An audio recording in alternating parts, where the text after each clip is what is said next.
तो फ्रेंड अस्सलाम वालेकुम, कैसे आप सब लोग। उम्मीद है कि आप सब लोग ठीक होंगे। आपकी दुआओं से अल्हम्दुलिल्लाह हम सब एकदम ठीक है।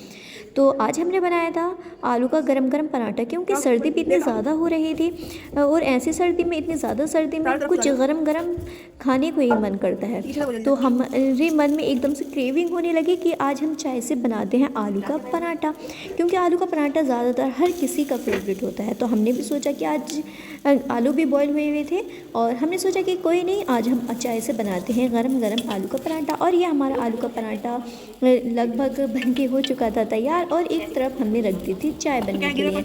और ये हमने आलू के पराठे को बहुत सारा पीटा, सारा गुस्सा जो था हमने आलू के पराठे पर ही निकाल दिया। और आप कमेंट बॉक्स में ज़रूर बताइएगा कि आप जो है ये पराठा एकदम गोल बना लेते हैं या नहीं बना लेते हैं। हमसे तो ये एकदम गोल नहीं बन पाता आलू का पराठा, क्योंकि ये बीच में से टूट ही जाता है। एंड देन हमारा ये आलू का पराठा माशाल्लाह से बहुत ही ज़्यादा टेस्टी बना था, और ये हमारा आलू का पराठा हो चुका है तैयार। फिर यहाँ पर हम हो चुके थे कॉलेज के लिए तैयार, बट हम फुल तैयार हो चुके थे और हम कर रहे थे लाइट का वेट। यहाँ पर मुझे करनी थी अपनी स्टॉल को प्रेस, पर लाइट जो थी दूर दूर तक आ नहीं रही थी। मैंने स्विच भी ऑन कर कर रख दिया था और प्रेस और सब चीज़ लगा कर रख दिया था। जैसे ही मैंने एक कैमरा दिखाया वैसे ही लाइट आ गई। फिर मैंने प्रेस को एकदम कर दिया था हाई, और मैंने एकदम करी प्रेस करने के बाद हम पहुंच गए थे अपनी स्टॉप पर, और हमारी वैन जो थी हमें अभी तक लेने नहीं आई थी। और फिर हम पहुंच गए थे अपनी केबिन में, और मैम जो थी सब अपना लंच बॉक्स भूल जाते हैं, और मैम जो थी अपना पर्स ही केबिन में भूल चुकी थी। यहाँ पर मैम का पर्स जो था यहीं पर रखा हुआ उन्हें मिल गया था। तो घर पर जाकर याद आई कि मैम का पर्स जो था वो केबिन में रह गया है। मैंने कहा आप अपना पर्स ही केबिन में भूल आए। फिर हम आ गए थे अटेंडेंस लगाने के लिए। एंड देन आज इतनी ज़्यादा सर्दी थी कि चलने का भी बिल्कुल मन नहीं कर रहा था।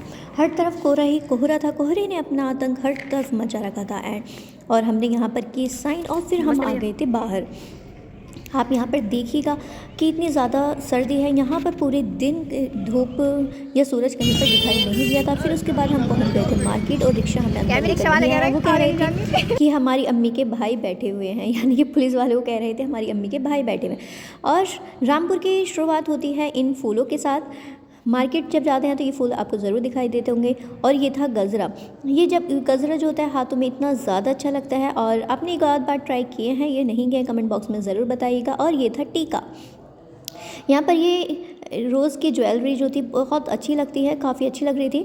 और यहाँ पर ही हमने गजरे देखे, और हम सोच रहे थे कि अभी लेकर चलते हैं, पर शादी का भी काफ़ी दूर थी। एंड देन ये है रामपुर की गरारे। ये तो आप सबको पता ही होगा, रामपुर की फेमस गरारे। एंड फिर हमने देखा कि हमें लेने थे अम्मी के लिए सूट। तो हम भी कंफ्यूज थे कि सूट कैसे लेने चाहिए, वुलन में लेने चाहिए शादी के, या वैसे पार्टी वेयर लेने चाहिए। तो हमने इतनी ज़्यादा सर्दी हो रही थी, हमने सोचा नहीं कि हम वुलन के ही सूट लेंगे। तो फिर हम यहाँ पर देख रहे थे, और यहाँ पर हमने एक सूट हमें पसंद आ गया था। फिर हम चल दिए थे दूसरा सूट लेने के लिए। और हम देखिए मार्केट में इतनी ज़्यादा भीड़ थी, सर्फ जो दिखाई दे रहा था वो वुलन का ही कलेक्शन दिखाई दे रहा था। और यहाँ पर हम देखने के लिए आ गए थे ड्रेसेस वगैरह। फिर हमने ड्रेसेस देखकर हम चले गए थे, हमने अभी ड्रेसेस खरीदी नहीं थी। फिर हमें लेने थे अम्मी के सूट। हमने यहाँ पर क्वीन की शॉप जो है ये यहाँ पर भी काफ़ी अच्छा कलेक्शन मिलता है। हमें यहाँ 2 सूट जो थे यहाँ पर भी पसंद आ गए थे। अब गर्ल्स का ये नहीं है कि सूट पसंद आ गए तो शॉपिंग हो गई, उन्हें उनके मैचिंग की ज्वेलरी लेनी होती हैं और बैंगल्स लेने होते हैं। यहाँ पर हमने सारे बैंगल्स लिए, और ये ब्रश जो आप देख रहे हैं ये कमेंट बॉक्स में आप ज़रूर बताइएगा। एंड देन ये हमारी हो चुकी थी शॉपिंग, और हमें भी हो गया था बहुत ही ज़्यादा टाइम। टिकट में टाइम का और जो पैसा होता है उसका पता ही नहीं चलता, वो पैसा और टाइम हमारा कहाँ पर चला गया। और हमने आज बहुत ही ज़्यादा शॉपिंग की थी, और फिर हम चल दिए थे घर को। हमने देखा कि अरे इतनी ज़्यादा रात हो चुकी है, अभी हमारा बहुत ज़्यादा सामान घर रह भी गया था।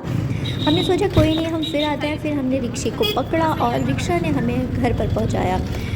और इतनी ज़्यादा सर्दी लग रही थी, और कोहरा जो था शाम से ही आने लगा था।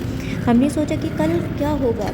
फिर हमने बताया अपनी सिस्टर को कि एक बहुत ही प्यारी ड्रेस थी, और वो ड्रेस काफ़ी अच्छी लग रही थी। तो हमारी सिस्टर कह रही थी अरे तुम मेरे लिए क्यों नहीं लाई। मैंने कहा कोई नहीं। तो वो मानी ही नहीं, वो कह रही थी नहीं फिर कल को बिक जाएगी या फिर हम बाद में जाएंगे तो फिर बिक जाएगी वो, जब भी हमें इतनी रात में दोबारा से मार्केट हमें जाना पड़ा।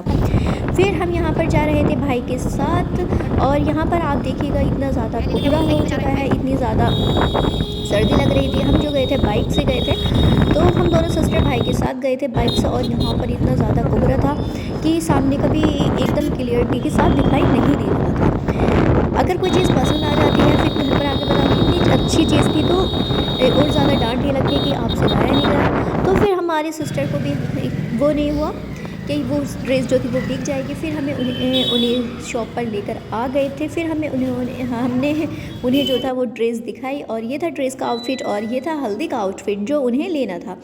आपको हमारा ब्लॉग जो था वो कैसा लगा कमेंट बॉक्स में ज़रूर बताइएगा और दुआओं में याद रखिएगा। अल्लाह हाफिज़। लाइक करें, शेयर करें और कमेंट करना ना भूलें।